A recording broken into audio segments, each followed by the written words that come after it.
우리는 지난 12주 동안 야고보서를 통해서 큰 은혜를 받고 또 도전을 받았습니다. 말로만 믿습니다, 믿습니다 하는 그런 신앙이 되지 말고 행함이 있는 믿음을 가지고 너희들의 신앙이 성숙한 신앙이 되라고 야고보는 우리에게 가르쳐 주었습니다. 이제 오늘부터는 다윗을 집중해서 연구하면서 은혜를 나누고자 합니다. 다윗 시리즈를 가지고 연속 설교를 하려고 합니다.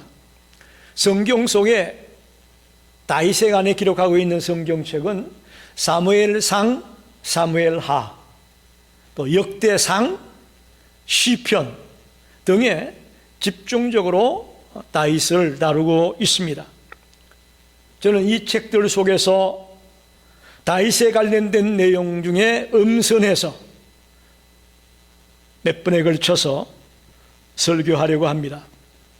오늘은 첫 시간으로 사무엘상 16장에 나와 있는 하나님이 사무엘에게 이제 베들레헴 땅 이새에게 가서 그의 아들 중에서 사울을 대신한 왕을 세우라 라는 말씀이 기록된 본문을 가지고 은혜를 나누고 싶습니다.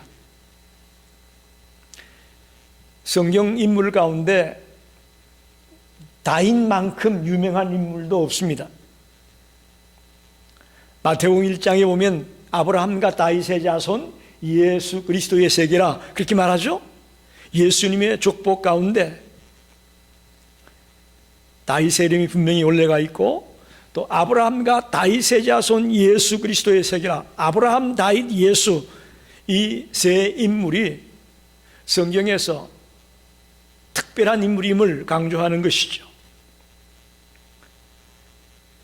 성서학자들은 성경 속에 다윗이라는 이름이 1000번 이상 나온다고들 말합니다. 1000번 이상 다윗이라는 이름이 성경에 기록되고 있다. 그만큼 하나님이 다윗이라는 인물을 특별히 사용하신다고 말할 수 있습니다.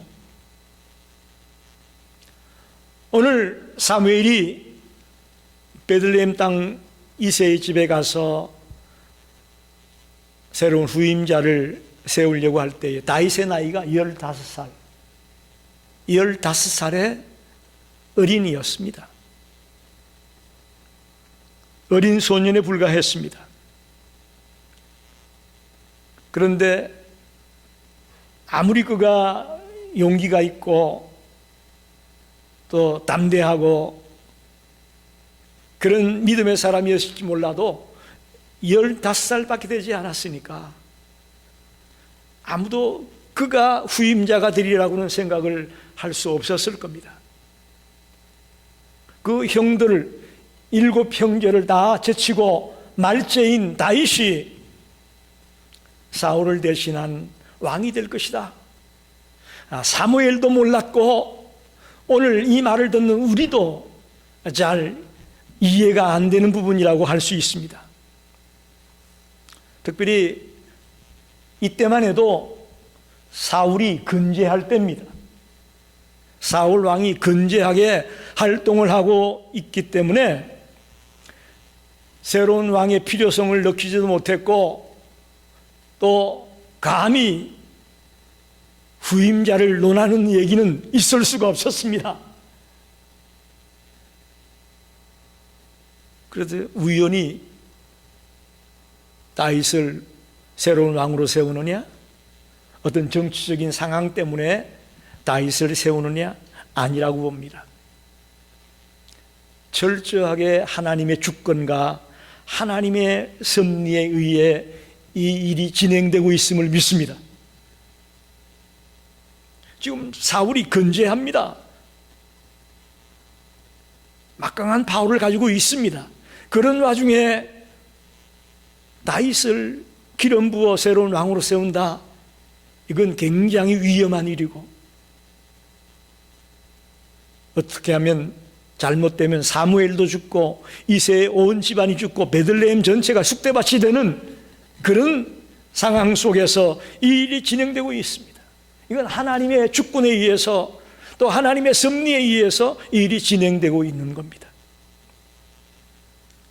우리가 알다시피 하나님은 늘 사람을 통해 일하십니다. 할렐루야. 물론 하나님이 직접 할 수도 있지만 하나님은 절대 그렇게 하지 않습니다. 항상 사람을 통해 일하십니다.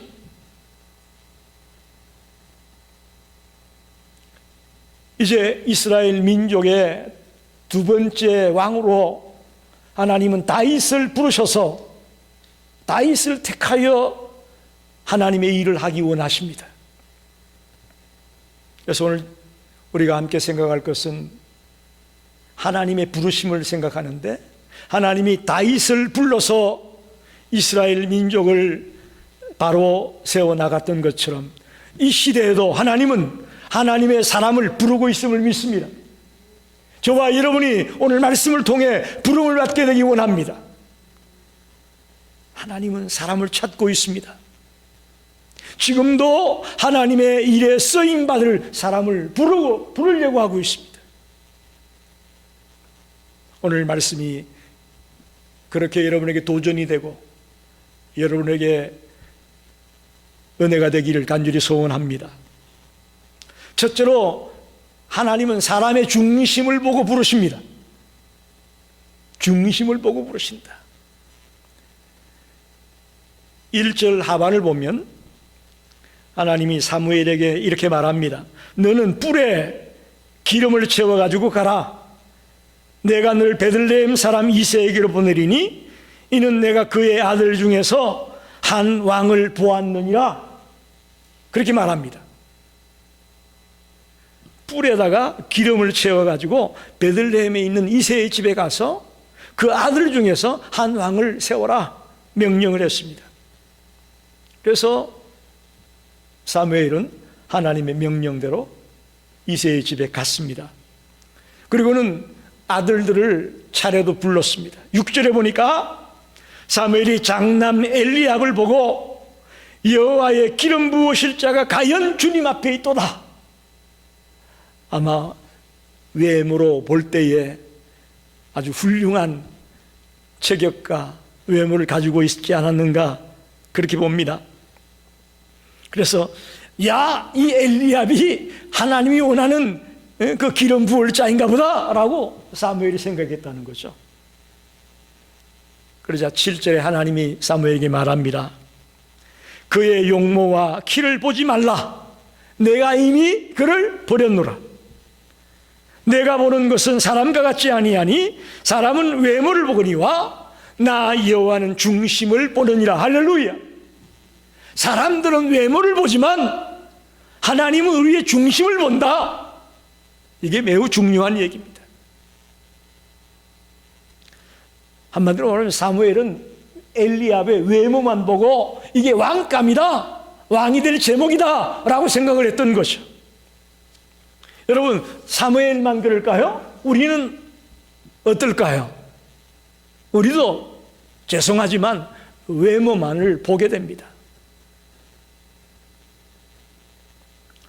그 이유는 우리는 인간의 내면을 보기가 쉽지가 않습니다. 속담 중에도 그 말이 있지 않습니까? 10길 물속은 알아도 한 길 사람 속을 모른다고.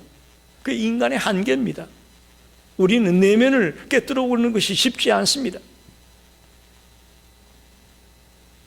그래서 사무엘도 외모만 보고 엘리압이 왕이 될 것 같다라는 생각을 하게 된 것이죠. 여러분, 하나님이 만일 외모로 사람을 취한다면 영화배우 같은 그런 준수한 외모를 가진 사람들이 뽑힐지 모르겠지만 또 하나님의 부름을 받아 쓰임받고 천국에 들어가게 될지 모르겠지만 우리같이 평범한 사람들은 자격이 없습니다. 희망이 없습니다. 하나님 만약에 조건을 가지고 사람을 취한다면 박사학위를 가진 사람들, 그들이 부름을 받고 쓰임을 받을지 모르지만 우리같이 평범한 사람들은 조건을 따질 때는 해당이 안 될 것 같습니다. 또 얼마나 많이 가지고 있느냐, 그 소유를 가지고 부르신다면 이 땅에 지극히 적은 한 5%의 사람들만 부름을 받지, 그 나머지 사람들은 소유를 가지고 부르실 때 해당될 사람이 적을 수밖에 없다, 그렇게 봅니다. 그러나 감사하게도 하나님은 외모로 또 어떤 자격이나 조건 가지고 어떤 소유를 가지고 우리를 부르지 않습니다. 할렐루야. 얼마나 감사합니까? 그런 것으로 우리를 부르지 않습니다. 하나님은 오직 우리의 중심을 보고 부르신다고 말하고 있습니다. 그럼 어떤 중심을 볼까요? 이게 중요합니다. 하나님 우리 중심을 보고 부르시는데 어떤 중심일까? 다윗의 경우를 보겠습니다. 시편 63편을 보게 되면 다윗의 중심이 나와 있어요. 하나님이여, 주는 나의 하나님이시라. 내가 간절히 주를 찾되 물이 없어 마르고 황폐한 땅에서 내 영혼이 주를 갈망하며 내 육체가 주를 앙모하나이다. 이게 다윗의 중심이에요, 여러분. 하나님을 갈망합니다. 하나님을 사모합니다. 하나님을 앙모합니다. 아멘입니까? 하나님이 이런 자를 찾는다고요. 우리가 어디에서 무엇을 하든지 간에 늘 우리 마음속에 하나님을 갈망하고 하나님을 사랑하고 하나님을 앙모하고 하나님을 그리워하는 그런 중심을 보기 원하신단 말이에요. 또 시편 51편 6절에 보니까 보소서, 주께서는 중심이 진실함을 원하시오니 내게 지혜를 은밀히 가르치시리이다. 중심이 진실함을 원한다. 할렐루야. 하나님 우리의 중심에, 우리의 마음에 진실함을 원한다는 거예요. 쉽게 말하면 우리의 마음속에 믿음이 있고 하나님을 진정으로 사랑하고 사모하는 자, 그를 하나님은 부르시겠다라고 말씀하는 겁니다. 여러분, 우리의 중심은 어떻습니까? 다윗은 이렇게 하나님을 갈망하고 사모하고 앙모하는 그런 마음으로 살았는데 우리는 어떻습니까? 여러분, 정말 하나님을 향한 간절함이 있습니까? 오늘 그 간절함이 있어서 나오셨죠? 아멘입니다. 그 모습을 치장하기 전에 먼저 우리의 중심을 무장하게 되길 바랍니다. 왜? 하나님 우리 중심을 보신다니까요. 하나님 앞에서 가장됨이 없이 진실하게 하나님을 사모하는 모습을 보여드리는 저와 여러분이 됩시다. 그래서 하나님이 우리의 중심을 보고 익성아, 아무개야, 내가 너를 부른다. 이 일에 너가 쓰임받기 원한다 라고 우리를 부르는 주님의 음성을 듣게 되기를 원합니다. 두 번째는 하나님은 맡은 일에 충성하는 자를 부르십니다. 충성스러운 자를 부르십니다. 자, 7명의 형제들이 다 지나갔습니다.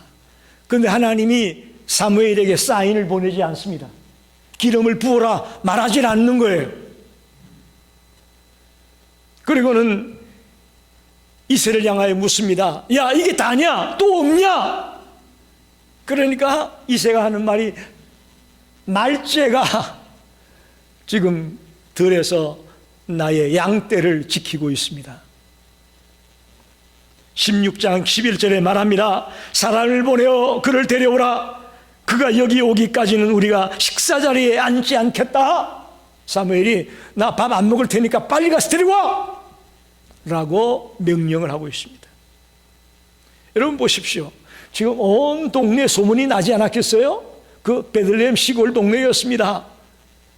야, 사무엘이 와서 제사 지낸데 또 정보에 빠른 사람이 있어가지고 누군가에게 기름을 부어 왕을 세운데 소문이 퍼졌습니다. 그런데 다윗은 그런 소문에 동요하지 않았습니다. 그렇잖아요. 사람이라면 혹시 나에게도 기회가 있을지 몰라서 기대를 할 수밖에 없는 것인데, 다윗은 동요하지 않고 묵묵히 아버지가 맡겨준 그 양떼들을 정말 충성스럽게 돌보고 있었다는 겁니다. 옛날이나 지금이나 그러니까 참 성실한 자를 만나는 것이 쉽지가 않습니다. 직장에도 그렇고 학교에도 그렇고 어떤 단체도 그렇고 어떤 일을 성실하게 감당해내는 사람을 만난다는 게 쉽지가 않습니다. 사람들의 마음이 대충 적당히 하면 되지 적당주의라고 할까요? 그런 마음이 많이들 자리 잡고 있습니다. 그러나 여러분, 우리 하나님은 적당주의를 원치 않습니다. 명심하십시오. 하나님은 부르실 때에 적당주의의 사람을 부르지 않습니다. 어떤 일을 맡겨주셨든지 간에 최선을 다하고 충성을 다하는 자를 하나님은 찾고 있다는 겁니다. 다윗의 모습은 그와 같았습니다. 어떤 환경에 있더라도, 어떤 처지에 있더라도 하나님 앞에서 그 일을 하는 그런 심정으로 달려가는 인물이 다윗이었다고 봅니다. 자, 보세요. 다윗은 아버지의 양떼를 지킬 때에도 최선을 다했습니다. 그거 쉬운 일 아니에요. 넉 대나 이 떼들이 양을 삼키려고 덤벼들면 어떻게 해야 됩니까? 달려들어가서 양이 먹히지 않도록 지켜야 되는 일, 쉬운 일 아니에요. 여러분 생각에는 양 지키는 거 그거 아무나 하지 자기의 생명에 위협이 올 수도 있지만 다윗은 끝까지 최선을 다해 양을 지키는 일을 했지 않습니까? 이제 우리가 다음 주에 생각해 볼 말씀이지만 골리앗과의 싸움이 있습니다. 극우의 골리앗 앞에 아무도 나가지 못했어요. 두려워 벌벌 떨고 숨어 있었어요. 그러나 다윗은 자기의 생명이 위협을 받고 죽을지도 모르는데 불구하고 하나님의 명령으로 알고 달려나가서 끝까지 싸워 승리합니다. 이것도 자기에게 맡겨준 일에 충성하는 다윗의 모습이라고 볼 수 있습니다. 그 이후에 사울을 패하고 이제 다윗이 왕위에 오르게 되었을 때에 그 나라를 다스릴 때에도 다윗은 정말 최선을 다해 충성스럽게 나라를 다스리고 있습니다. 여러분, 저와 여러분도 하나님께 부름 받고 싶습니다. 그렇죠? 저만 그런가요? 여러분, 하나님께 부름 받고 싶지 않아요? 그렇다면 우리 다윗과 같은 어떤 일이 주어졌든지 간에 그 맡은 일에 충성을 다할 수 있는 자가 되기를 바랍니다. 골로새서 3장 23절을 보니까 무슨 일을 하든지 마음을 다하여 주께 하듯 하고 사람에게 하듯 하지 말라. 다윗은 그런 심정이었어요. 이 일이 하나님의 일이다, 하나님이 나에게 맡겨준 일이다, 그런 심정으로 일했다는 것이죠. 잠언 18장 9절에는 자기의 일을 게을리하는 자는 패가하는 자의 형전이라. 여러분, 우리가 적당주의로 게으름 피우게 되면 패가하는 자의 형제다라고 성경은 질타하고 있습니다. 고린도전서 4장 2절 말씀, 여러분이 잘 아는 말씀입니다. 맡은 이에게 구할 것은 충성이니라. 할렐루야. 맡겨진 사람들에게 구할 것은 충성밖에 없습니다. 여러분, 하나님은 언제 우리를 부르실지 모릅니다. 이 기회가 왔을 때에 그 기회를 붙잡으려면 중심에 하나님을 사모하는 마음이 있어야 될 것이고, 또 매사에 맡겨준 이런 충성을 다하는 그런 모습을 갖추고 있을 때에 부름을 받을 수 있습니다. 일곱 형제는 그죠? 다윗의 7 형들은 다 패습니다. 지나가 버렸습니다. 기회가 와도 준비가 되어져 있지 않았기 때문에 그들은 부름을 받지 못했습니다. 그러나 다윗은 중심에 주님을 갈망하고 주님을 사모하는 진실함이 있었기에, 또 어떤 일을 맡겼든 간에 매사에 충성을 다하는 모습이 있었기에 그 형제들 중에 말제인 다윗을 하나님 부르셨다고 믿습니다.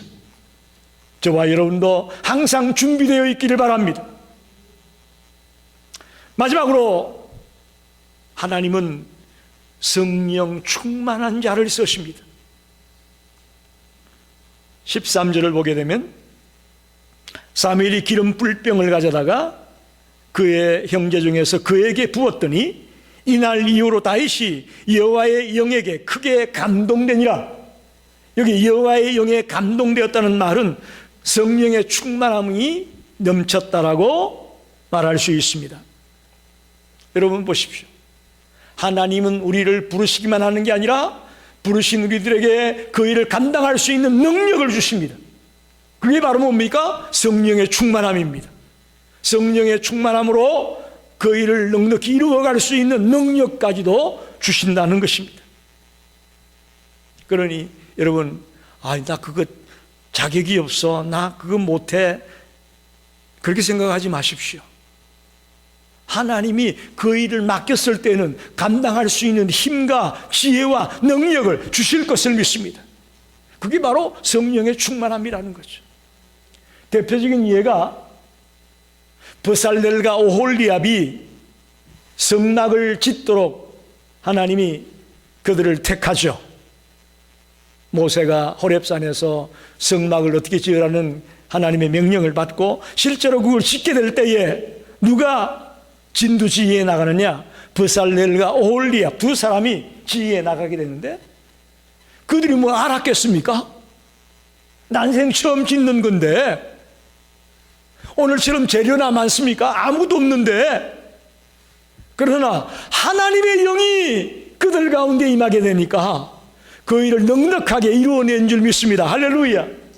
그 성령의 능력으로 하는 거예요. 베드로가 오순절날 성령 양림 사건 이후에 성령의 충만함을 받게 되니까 오늘날 교회를 세우게 되는 그 어떤 교회의 기초 역할을 넉넉히 해냅니다. 계집종 앞에서 예수를 모른다고 부인했던 그 베드로가 성령의 충만함으로 무장하게 되니까 죽음도 두려워하지 아니하고 담대하게 복음을 전하고 마지막에는 십자가에 거꾸로 달려 순교하면까지 초대교회를 세우는 기초적인 역할을 그가 감당하지 않습니까? 이게 성령의 능력이 하게 하는 거예요. 다윗도 똑같습니다. 지금 사울이 살아있고 사울이 막강한 바울을 가지고 있는 그 상황에서 그 어린 다윗이 뭘 하겠습니까? 그러나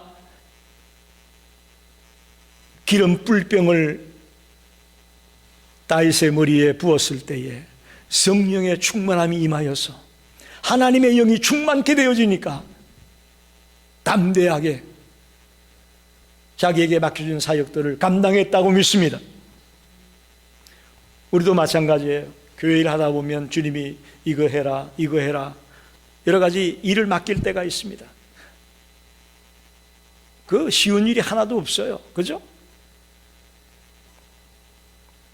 그런데 그때 대부분 성도들을 보게 되면 두려워서 못한다고 하죠. 자신이 없습니다. 나 안 해봤어요.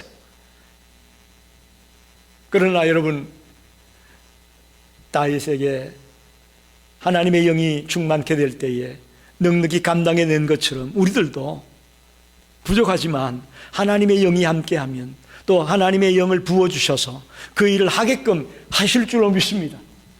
하나님이 하게 하시는 거예요. 저를 가만히 돌아보면 만약에 제가 원해서 신학교를 가고 제가 원해서 목사 안수를 받고 목회를 했다면 벌써 그만뒀을 것 같아요. 무슨 말 이해가 되십니까? 벌써 그만뒀을 것 같아요.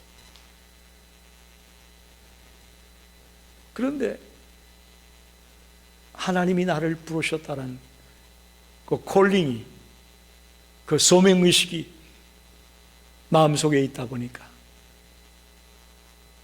지금까지 수많은 목회 세월을 돌아보면 위기의 순간이, 고비의 순간이 한두 번이 아니었습니다. 포기하고 싶을 때가 한두 번이 아니었습니다. 그런데도 불구하고 묵묵히 여기까지 올 수 있었던 것, 저는 하나님의 부르심이라고 생각합니다. 난 하나님이 부르셨다. 그것이 아니었다면 이 길을 갈 수가 없습니다.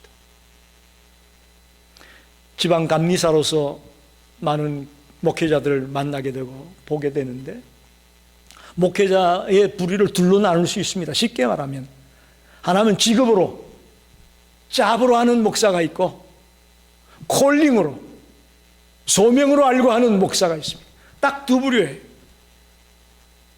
우리 지방 안에도 보면 잡으로 하는 목사들이 있어요. 그런데 정말 힘들고 어렵지만, 몇 명 안 되는 교인들이지만 하나님이 나에게 이 일을 맡겼다고 생각하고 소명으로 알고 최선을 다해 목회하는 목사들을 볼 수가 있습니다. 사랑하는 성도 여러분, 오늘 말씀을 정리합니다.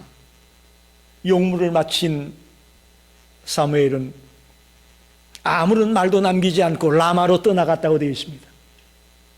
아무 말도 하지 않았어요. 기름만 붓고 아무 말도 하지 않고 떠나가 버렸습니다. 그리고 주변에서 다윗 왕 만세! 다윗 왕 만세! 이런 소리도 없었어요. 그죠? 사울을 이어서 왕이 될 자가 기름 부음 받았으면 만세! 하고 난리가 났어야 했는데 그런 거 아무것도 없었어요. 그러나 이 순간부터 이스라엘은 예전의 이스라엘이 아니었다는 것을 기억하십시오. 왜? 하나님이 다윗을 부르셨기 때문입니다. 할렐루야. 뭐 대단히 요란 피우고 뭐 시끄럽고 왁자지껄하고 뭐 해야만 대단한 거 아니에요. 아무런 변화가 없고 아무런 달라진 것이 없어 보였지만 하나님이 다윗을 부르셨다는 것이 이제 이스라엘이 예전의 이스라엘이 아니라는 것입니다. 여러분, 하나님의 부르심은 이런 겁니다. 하나님의 부르심은 이런 거예요. 우리가 연약하고 아무런 능력도 없고 정말 부족하기 그지없는 우리들이지만 하나님이 우리를 불렀다는 것, 그 속에서 이미 하나님의 일은 시작되고 있는 겁니다. 이미 시작되고 있는 거예요. 중심을 보셨습니다. 다윗의 다른 것 보지 않았어요. 중심을 봤습니다. 나이가 어리다, 많다, 뭐 잘생겼다, 못생겼다 그런 거 보지 않았어요. 그의 중심을 봤어요. 다윗의 중심은 하나님을 갈망하는 사람이었습니다. 하나님을 사모하는 사람이었습니다. 늘 하나님을 앙모하는 자였다고 말합니다. 또 늘 진실하게 달려가려고 애썼던 인물이었다고 합니다. 어떤 일을 맡겨줬든 간에 맡은 일에 대해서는 충성을 다했다고 말합니다. 작은 일이든 큰 일이든 매사에 맡겨준 일에는 충성을 다했다는 겁니다. 마지막으로 그런 그에게 기름을 부어서 그 일을 감당해낼 수 있는 능력조차도 하나님이 부어주셨음을 믿습니다. 내가 하는 게 아니에요. 아마 제가 목회를 한다고 했으면 그만뒀을 겁니다. 제가 하는 게 아니에요. 하나님이 뒤에서 앞에서 저를 끌고 가기 때문에 여기까지 왔습니다. 여러분도 똑같습니다. 하나님이 능력 주셔서 여러분을 그 일을 하게 하실 겁니다. 그런 믿음을 가지고 기도하며 달려나가는 성도들이 되시기를 간절히 축원합니다. 기도하겠습니다. 하나님, 오늘부터